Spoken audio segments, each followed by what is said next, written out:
In a war-torn castle, a great battle had just concluded.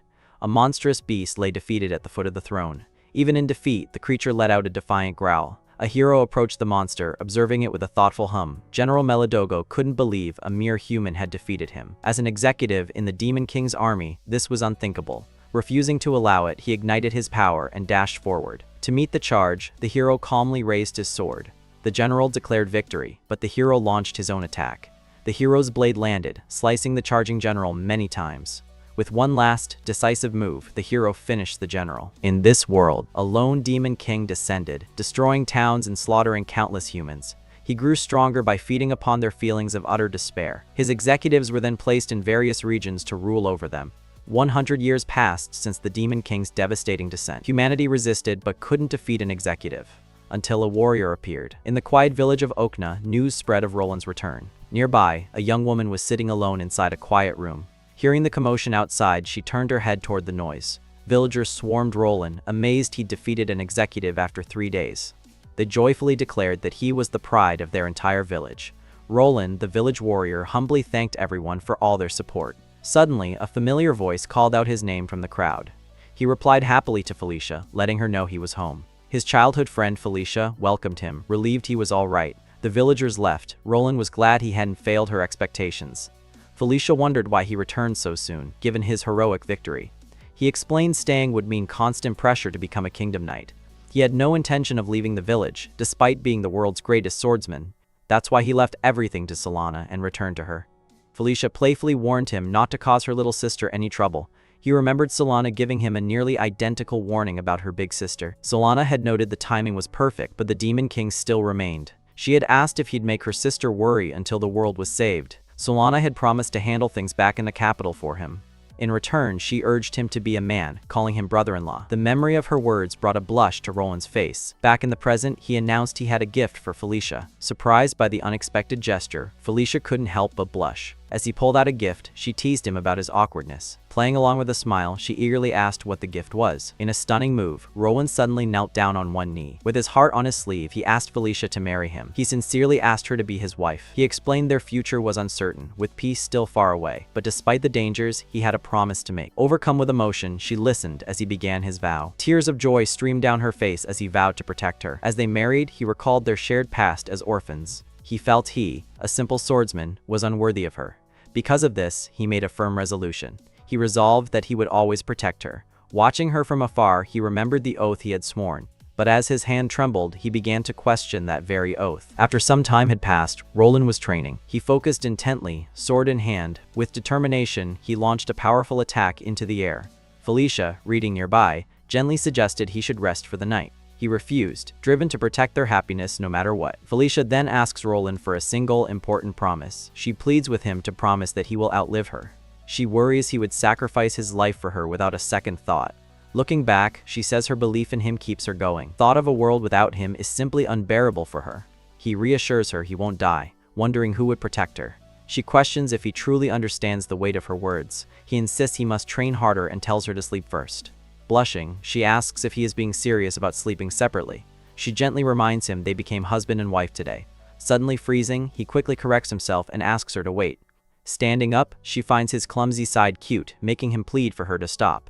With a gentle smile, she turned and left the room. In that simple, quiet moment, Roland felt true happiness. But his happiness was shattered by a sudden, ominous presence. Roland questioned the unsettling presence, wondering what was about to happen.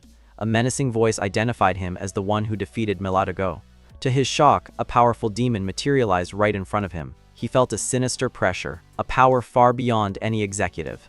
Understanding the danger, Roland gripped his sword tightly, preparing for battle. He knew he had to act fast, leaping directly toward the demon. But just as he closed in, he sensed something was terribly wrong. He was now face to face with the demon, ready to land a strike. The demon simply pointed a finger, crushing Roland with immense gravity. Pinned down, Roland couldn't move as the demon acknowledged his skill.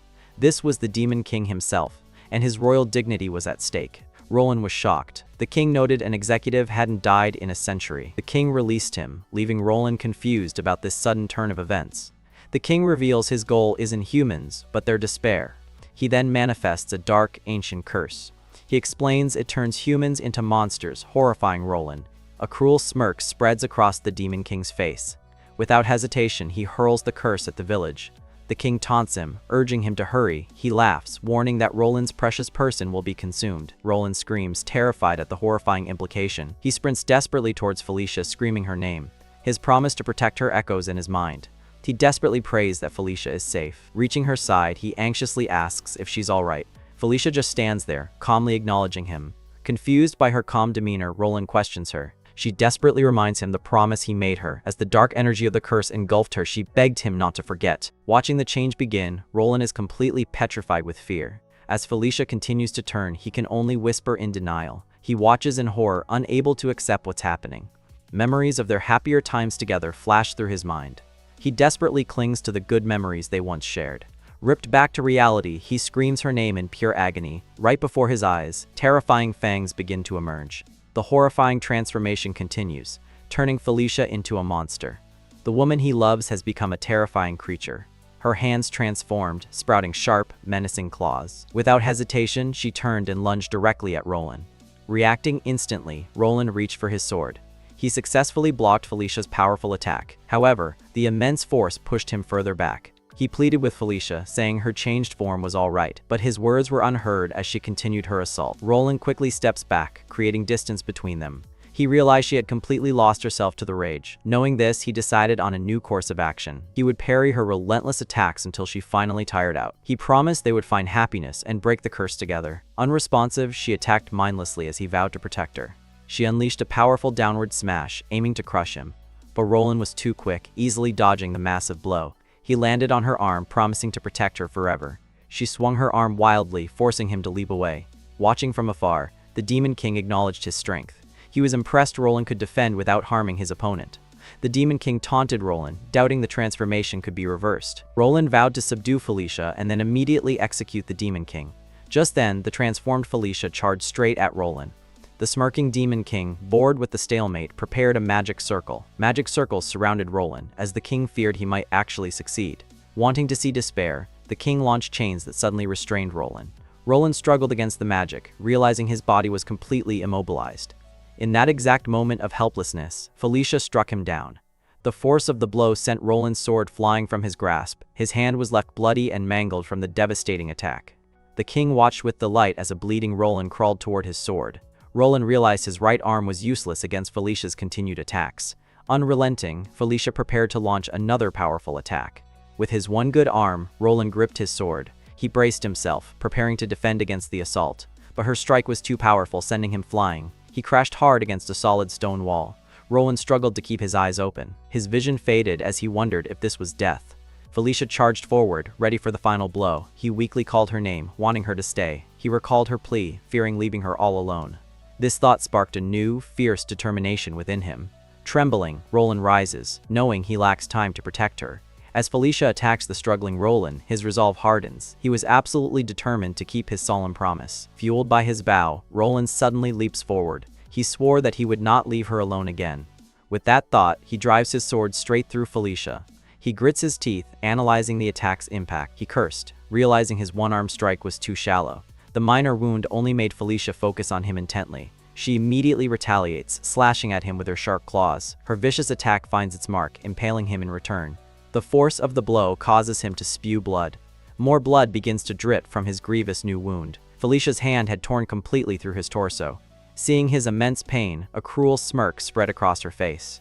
But Roland leans forward, biting the other end of his sword. He bites down on the blade with all his remaining might. Using his leg for leverage, he prepares to exert more force. He pushes forward with the hand, still gripping the sword. At the same time, he pulls back hard with his teeth. The combined force results in a devastating slash against Felicia. In an instant, Felicia is gruesomely sliced in half. The Demon King appears, mocking him for killing his monstrous wife. Lying on the ground, Roland rejects the Demon King's twisted praise. He points a defiant hand, declaring the Demon King is next. But the Demon King scoffs, saying his decision came too late. Roland's vision darkens as the Demon King declares his life is over. But then, against all odds, Roland's eyes snap open once more, surrounding confusion, wondering where they are. He found himself in a white void, wondering if this was the afterlife. Looking at his hand, he recalled Felicia asking him to live on for her. He clenched his fist, frustrated that he had died right after her anyway. He questioned if he truly kept his promise, feeling she deserved so much more. As feathers fell around him, A voice insisted that Felicia had been happy. In that moment, a beautiful winged angel appeared directly in front of him. The celestial being introduced herself to him as the angel, Myonotis. Roland asked who she was, but Myonotis explained they were short on time. However, before getting to the point, she wanted to clarify one important thing. Roland was shocked when she confirmed that Felicia had truly been happy. Hearing this, Roland believed that the angel must be a very kind person. Myonotis denied being kind, especially because of the request she had for him. She offered to resurrect him, but only if he defeated the Demon King. She explained the Demon King could not be allowed to run free. She warned his journey would be painful, filled with despair and revenge. Despite this, she asked if he would be willing to fight once more. Roland agreed. There was nothing he desired more than defeating the Demon King. A menacing presence surrounded him as he vowed to kill that bastard himself. Content with his response, the angel looked upon him with satisfaction. She then began to conjure a magical circle on the ground. The white ground crumbled, revealing the very location where he had died. She promised that once he saved the world, his desires would be granted. However, she admitted there was one thing for which she had to apologize. She wondered aloud if the Demon King had already left that place. A painful memory surfaced for the hero, Roland. Myonotis said he couldn't heal his arm, his swordsmanship would be lost. Returning to the present, Roland opened his eyes. In its place, he had been granted a new hand. Struggling with the weight of it all, he slowly sat up. He looked at his new arm, wondering if it was Felicia's. He agonized over having to fight using the arm of his love. Overcome with grief, he hugged his lover's lifeless body. A wave of despair washed over him as he gritted his teeth. His sorrow was immense as he cried from his very heart. Roland stood silently in front of the desolate house. Nearby, he had just finished making his wife's grave. He looked down, his gaze falling upon his ring. He took the ring, deciding to wear it again, but not on his finger, wearing it as a necklace. He asked Felicia for forgiveness for fighting with his injured arm. Suddenly, a pack of horrifying monsters appeared before him. They were vicious, wolf-like creatures, ready to attack. Roland noticed the familiar clothes on one of the monsters. He realized everyone else had also been turned into monsters. Determined not to die there, he grabbed his sword. Apologetically, he resolved that he must cut them down. As he held the sword, his arm erupted in pain. The intense pain forced him to drop his sword. He stared at his arm, realizing he couldn't grip it. He recalled Myonotis warning him that his swordsmanship would be lost.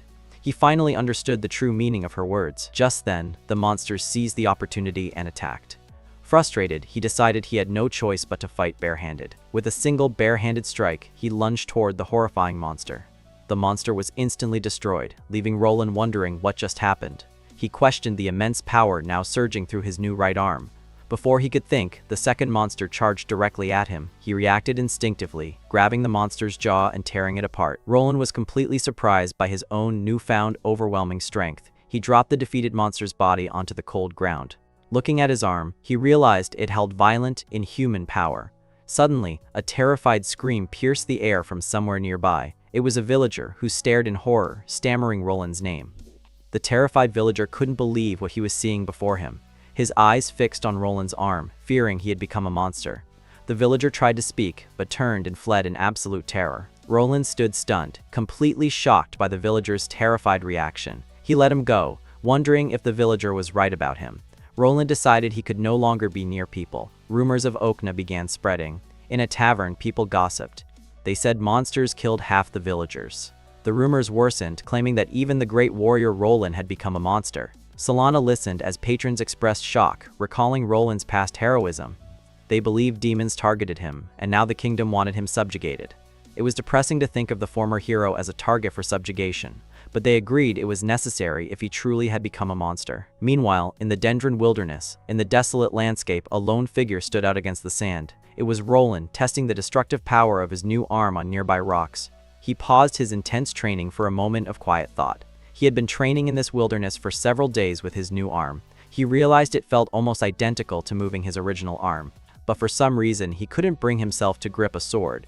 It was a strange and unsettling hesitation for him. He wondered if the arm resented him, its killer. He resolved to master hand-to-hand combat to defeat the Demon King. Suddenly, Salana ambushed him, announcing she had found him.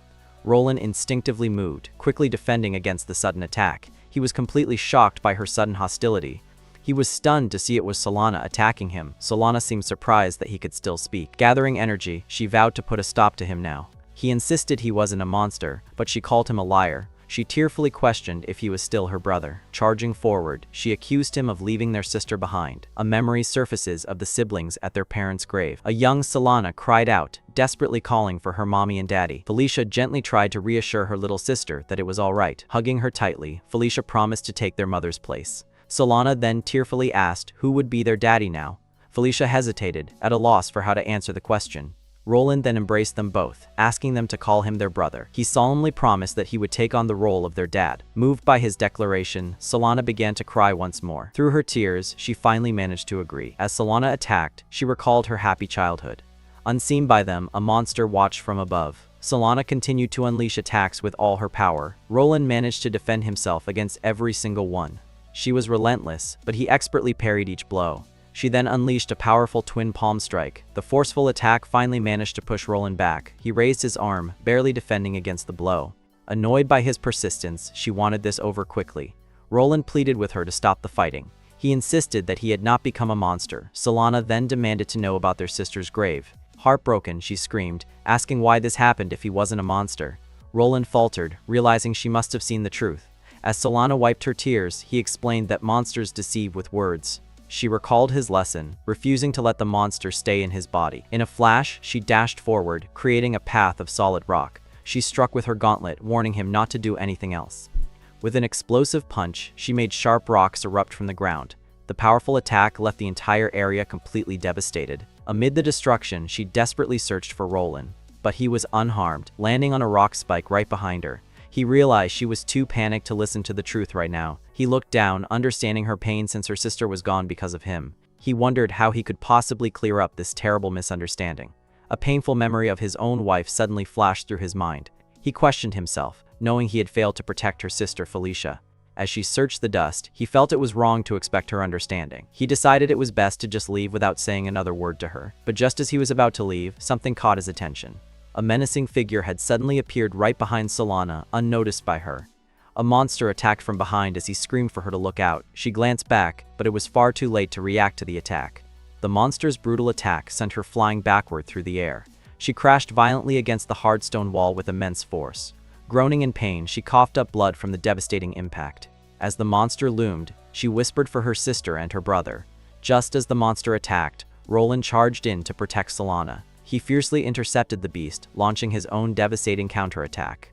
Salana watched in shock as Roland cursed the vile creatures. He slammed the monster to the ground, pinning it down with immense force. With a menacing voice, he questioned if they dared to take more from him.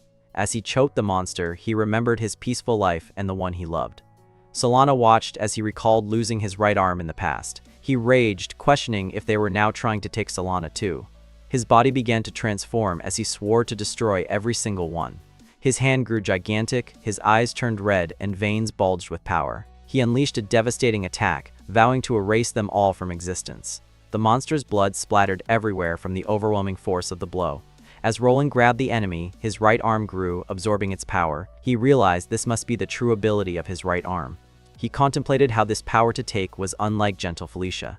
Later that night, Roland and Salana sat together by a warm bonfire. His mind drifted to the past, remembering when the Demon King appeared. That was the day his beloved sister was turned into a monster. The painful memory was a heavy burden he carried all alone. Hearing his tragic story, Salana was overcome with sadness for him. Roland was filled with regret, feeling he should have protected Felicia. He felt he led her to a terrible end, surprised by Salana's reaction. Crying, Salana apologized, realizing he must be the one suffering most. She felt awful for not knowing, but he told her she wasn't to blame. He insisted the blame was his alone for failing to protect Felicia. And, with a menacing look, he remembered the damned Demon King. Roland said when he lost his arm, he lost his swordsmanship, but he will go anywhere to kill the Demon King himself. Hearing this, Salana hesitated, and Roland was surprised when she declared she would fight alongside him. She held his hand, reminding him they were a family of 3. He shouldn't have to bear this heavy burden all alone. Roland realized Salana had also lost Felicia, just like him. He understood this revenge wasn't his to carry alone. As they left, Salana wondered how they would find the Demon King. Roland decided they would hunt the Demon King's army executives first. Roland vowed to kill every demon, recalling the Demon King's appearance after Melogo's fall. Understanding his resolve, Salana told him that she had an idea. She mentioned a recent subjugation request that had a particularly high bounty. The target of this high-value request was the ghost of Melogo. A phantom of flames had apparently appeared in the castle he had conquered. If the story was true, she suggested they defeat this phantom first. Roland took a moment to think about her clever suggestion. He agreed, deciding they would go subjugate the ghost of Melogo. Roland and Salana headed north through the wilderness, aiming for Melogo's castle. Hunted by the kingdom, Roland disguised himself and took a less traveled road. As they walked, Salana suddenly called out to get his attention. She reminisced that they often took requests together when they were just starting out. Roland agreed it had been 2 years, citing his recent, dangerous solo missions. He felt that despite Salana's skill, he couldn't involve her in such danger. Salana insisted she was stronger now, confident they were unbeatable as a pair. He recalled his failure against the Demon King, but Salana corrected her statement. Grabbing his hand, she said with her sister included, there were 3 of them. She recalled the angel's promise, believing they could bring her sister back to life. She declared that until then, the 3 of them would fight on together.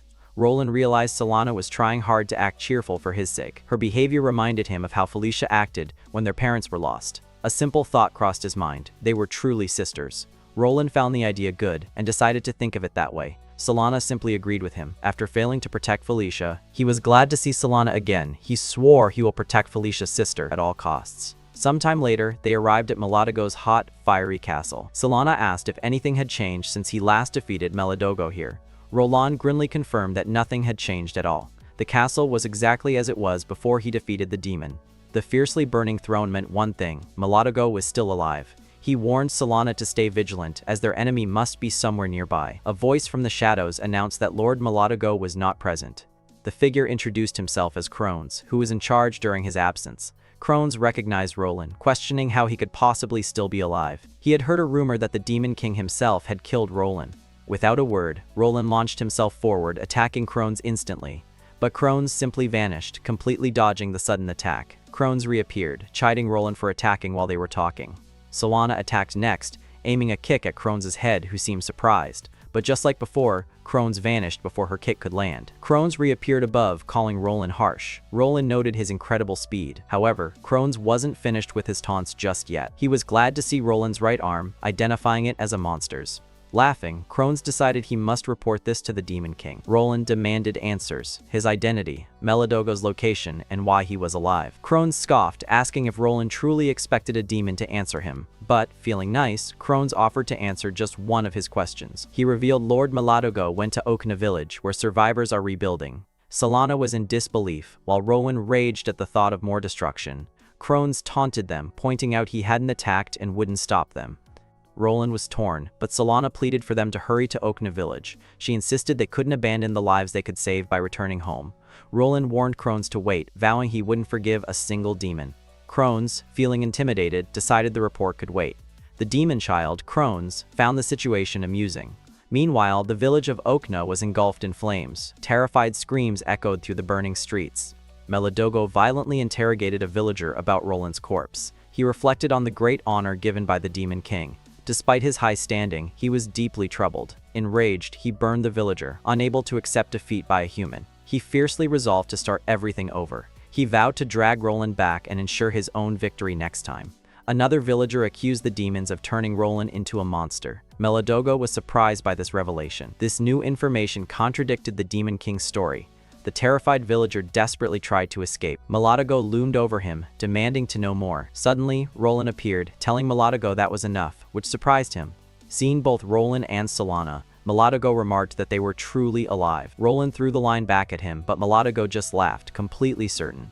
He found this convenient, saving him the trouble of searching for a corpse. With a menacing voice, Melogo declared that they should fight once more. He insisted that the previous outcome had simply been a mistake on his part. Salana noted an unwelcome distraction had appeared during their duel. She refused to play by their rules and decided to fight too. Melogo then grabbed and plucked a few strands of his own hair. He blew on the hair, creating molten lava monsters on the ground. Melogo revealed his flame soldiers, created to burn the villagers. He taunted the girl, saying she was free to try and save them. Roland, enraged by this cruelty, called him a lowlife. Melogo offered a fair duel, promising to spare the village. Salana resolved to stop the monsters while her brother fought. Roland agreed, tasking Salana with protecting everyone in the village. He reassured her, confident that he would not lose the rematch. Salana ran to fight, promising to be back soon as Melogo prepared. Melogo grabbed his weapon, thinking he could finally redo their fateful battle. Noticing Roland's arm, he realized their situations had changed. He wondered about the sword, wanting to shatter it himself this time. Roland, tired of the pleasantries, urged him to just attack. Melogo scoffed, calling Roland a very dull man. Declaring he would make the first move, Melogo dashed forward. Roland knew his confidence was just a lie to reassure Salana. Without his sword, he felt weaker, as Melogo seemed stronger. As Melogo attacked, Roland believed their strength had reversed. But even so, Roland had no intention of losing the fight. He decided to use his new arm just like a sword. Instead of blocking, he planned to deflect the blow like a blade. With his bare hand, he expertly parried Melogo's weapon. Roland believed he could still fight, even without his sword. But Melogo was faster, striking before Roland could even counter. The powerful blow launched Roland high into the air. He realized the massive reach disadvantage he had without his sword. As Roland landed, Melogo suspected he'd lessen the impact himself. Unimpressed, Melogo prepared to unleash another, more powerful attack. Roland was completely taken aback by the incoming power. Melogo unleashed his devastating Hellfire Roar attack directly at him. With perfect timing, Roland leaped away, narrowly dodging the fiery blast. As Roland landed, Melogo boasted of his new, hellish power. Roland knew a direct hit would be fatal. He was outmatched. Melogo taunted him, asking if his arm was just for show. He mused that perhaps their previous encounter had been a mistake. Ignoring the taunts, Roland prepared to rush in for an attack. Seeing this, Melogo immediately charged forward to meet him head-on. They charged and attacked. Roland sensed this was not good for him. Roland narrowly dodged the attack, confirming his suspicions about Melogo's power.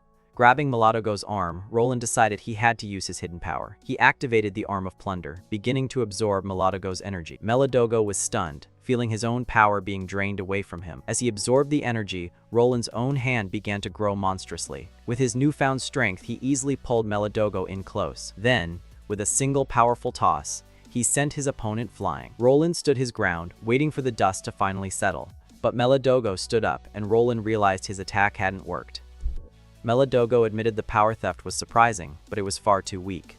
He questioned if this was the rematch he'd rejected death for. Melogo mocked his hideous form, asking what he hoped to accomplish now. Roland questioned the word, but Melogo insisted his form was truly hideous. Roland furiously told him he had no right to insult the arm. Melogo paused, questioning who Roland meant by hers. He erupted in laughter, mockingly apologizing for not noticing sooner. He realized the arm was from Roland's lover, calling it a masterpiece. Overwhelmed with regret, Roland quietly apologized to Felicia. Melogo taunted him while Roland felt foolish for his weakness. Roland knew his current strength was simply not enough to win. Melogo charged a fire attack, telling Roland to disappear. With a tremendous roar, Melogo unleashed a powerful hellfire blast. As the fire raced towards him, Roland knew he needed more power. He met the attack with his arm, determined to plunder its energy. The sheer intensity of the massive flame made the very air vibrate. After the impact, thick dust completely blinded Melogo's view. He searched cautiously through the dense cloud of dust for his opponent. Slowly but surely, the heavy dust began to settle. What he saw as the view cleared left him utterly shocked. Roland emerged, his hand glowing, vowing to devour all of his flames. By consuming his power, Roland's right arm now housed the power of flame. Melogo recognized Roland's power-stealing ability had even taken his flames.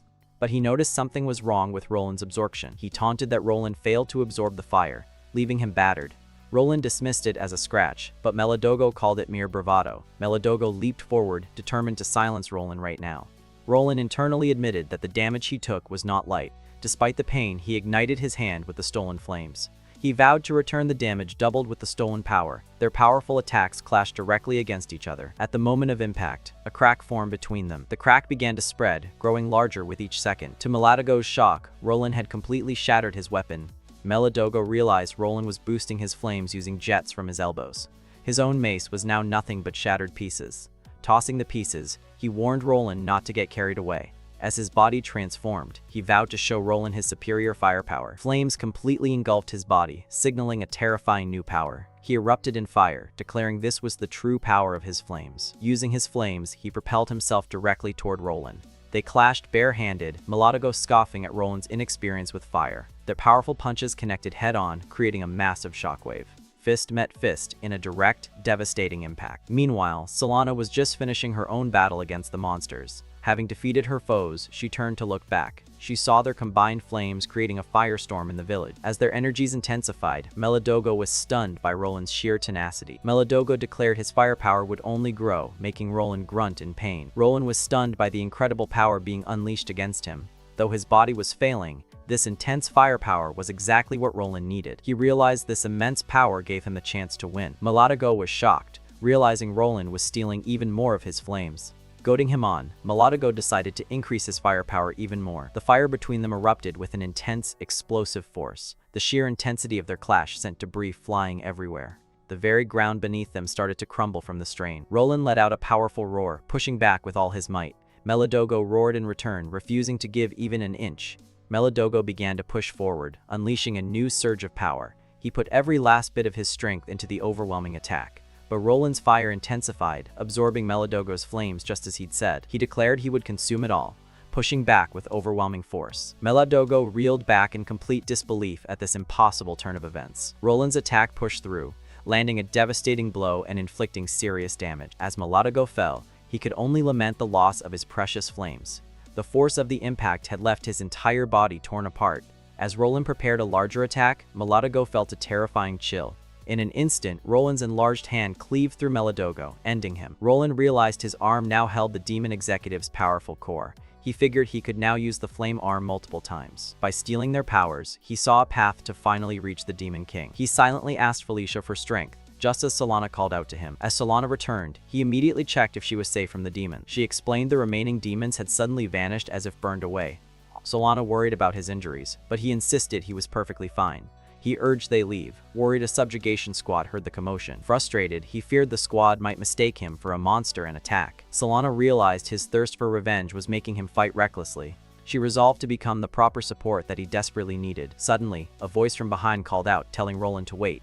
It was the villagers who had come looking for them. Roland and Salana stopped in their tracks and turned to face them. A villager called out to Roland, completely stunned to see him. They asked why he hadn't turned into a monster. Roland was silent. The villager admitted they expected him to transform, just like the others. They pressed him, asking if he was really still human. Roland wondered if he even had the right to say he wasn't a monster.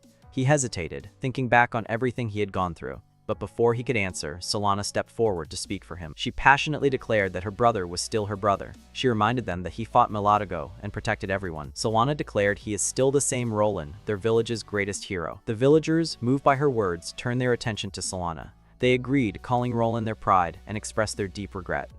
The villagers thanked him, realizing he has always been their protector. Seeing the villagers finally accept him, Salana smiled with contentment. A villager vowed to report the monster rumors were just a mistake. Roland declined, explaining misunderstandings are unavoidable with his current appearance. He added that suspicion is hard to dispel. They wouldn't be believed. He warned they could be accused of being brainwashed, a dangerous risk. The villagers protested, but Roland calmly announced he is leaving the village. He entrusted the village's protection to them while he is gone. The villagers immediately and wholeheartedly agreed to his request. With their resolve set, Roland and Salana shared a determined look. A villager offered to treat his wounds before he departed. The villager hurried off to find medical supplies for him. Salana promised they will all return again someday. Roland agreed. Suddenly, the fragments on the ground began to move, emitting a dark energy. A mysterious voice from the energy announced that it had successfully connected. Roland was completely shocked, stammering in disbelief at the familiar voice. The dark energy formed into crones, who commanded them to stop. Crones explained this form could only talk. His real body was somewhere else. Roland realized it was true. He could hear a voice but sensed no presence. Crones casually mentioned that Melogo had foolishly gotten himself killed. He noted necromancy only works once, and Melogo's time was nearly up anyway. Confused, Roland demanded to know who exactly was Crones. Roland asked if he was Melogo's subordinate, but Crones just came to greet them. He introduced himself as Crones, the new executive ruling by the Demon King's order. He admitted his demon child's act was a lie, leaving Roland stunned. He was Crones, a high necromancer and Melogo's successor in the Demon King's army. Crones explained the Demon King wouldn't care if the disgraced Melogo was defeated again. Crones then offered Roland a little reward for his spectacular victory. Roland, suspicious, immediately questioned what Crones was truly after. Crones happily explained that demons absolutely love to see human despair. He called Roland a feast, saying it'd be a waste to kill him easily. He excitedly wondered what would happen if Roland lost Salana too. Salana defiantly declared that she would be the one to defeat him. Crones laughed, clearly delighted by her show of hopeful spirit. He explained that, after all, despair cannot exist without hope. He then challenged the two of them to try their best to defeat him. With a casual goodbye, Crones suddenly vanished from sight. Salana looked around, confirming that the menacing demon was now gone. Roland realized searching was pointless. Deducing Crones revived Melogo. He worried that this endless cycle of new executives would never end. He resolved to kill every demon. Salana realized resurrection magic exists. Salana now believes she can also bring her sister back to life. Roland was surprised that this was her takeaway from their conversation. She wondered if that was weird, but Roland found her truly remarkable. With a clear goal in mind, Salana declared it was time to act. But first, she insisted on treating Roland's wounds. Afterward, she would train him, a plan that shocked Roland. She argued that her martial arts experience far exceeded his. Salana confidently vowed to forge him into proper shape. Roland found himself standing alone in a vast, white room. When someone appeared before him, he felt happy to see them. He breathed a sigh of relief, recognizing it was Felicia. He wished this dream would let him speak to or touch her. He worried she must be bored in this empty, white space. In response to his concern, Felicia simply offered a gentle smile. Roland turned, realizing Meladogos's pipe power remained with him. He wondered if the flame was hot, thinking it was in the way. But Felicia only continued to smile serenely at him. She then told him that the flame actually felt warm. Her simple words brought a happy smile to Roland's face. Roland then awoke from his dream, her name on his lips. As Roland stirred, Salana cheerfully announced that he was finally awake. While cooking, she wished him good morning and offered him some warmed-up soup. She told him they would begin today's training as soon as he finished breakfast. Roland's thoughts drifted to Felicia, questioning the difficult path he was now on. Later, Salana said they would continue his special training for bare-handed combat. She emphasized that his footwork needed the most improvement, and Roland reluctantly agreed. He knew his footwork was far from ideal for controlling distance and shifting weight. Unnecessary tension in his arms was also preventing him from using his full power.